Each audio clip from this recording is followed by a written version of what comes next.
সেইটা করা একটু তো ক্রিটিক্যাল বর্তমান বাংলাদেশে, তারা একটা প্রভাব বিস্তার করে। তো এর বাইরে গিয়ে নির্বাচন কমিশন যে সিদ্ধান্ত নিয়েছে এটা কিন্তু আরেকটা জিনিসের ইঙ্গিত দেয়। ডক্টর ইউনূস সরকারের সফলতার ইঙ্গিত কিন্তু এখানে কানেক্টেড। আপনি যেভাবেই নেন যে হ্যাঁ, প্রতিষ্ঠানগুলো স্বাধীনভাবে কাজ করতে পারছে, কারোর হুমকি ধামকি চোখ রাঙানি এগুলো তারা পাত্তা দিচ্ছে না, তাদের যেটা দরকার সেটা করা হচ্ছে। এখন যদি সরকার প্রভাব খাটায় তাহলে হয়তো প্রেক্ষাপট আলাদা হবে, বাট আমার মনে হয় না ডক্টর ইউনূস এই ঝুঁকিটা নেবেন। তো ছাত্রদের নতুন দল বা নতুন যে সিস্টেমটাকে প্রথমে একটা রেড কার্ড দেখা দিলেন বা হলুদ কার্ড দেখা দিলেন আমাদের নির্বাচন কমিশনার। তবে আমিও মনে করি আগে আপনার জাতীয় সংসদ নির্বাচন হওয়া উচিত, জাতীয় সংসদ। কিন্তু সরকারের সেই সক্ষমতা অর্জন কইরা নয়তো কন্ট্রোল করতে পারবে না।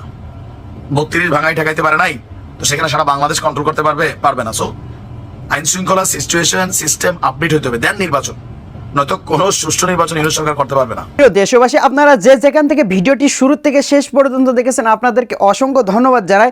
আর যারা এই ধরনের নিউজ লাইভ দেখতে ভালোবাসেন তারা অবশ্যই ইউটিউব চ্যানেলটি সাবস্ক্রাইব করে রাখবেন আর এই ভিডিওটি শেয়ার করে অপর ভাইকে দেখার সুযোগ করে দেবেন। তাহলে সবাই ভালো থাকবেন, সুস্থ থাকবেন। দেখা হবে পরবর্তী কোনো দেশের আপডেট খবর অথবা নিউজ নিয়ে। আসসালামু আলাইকুম।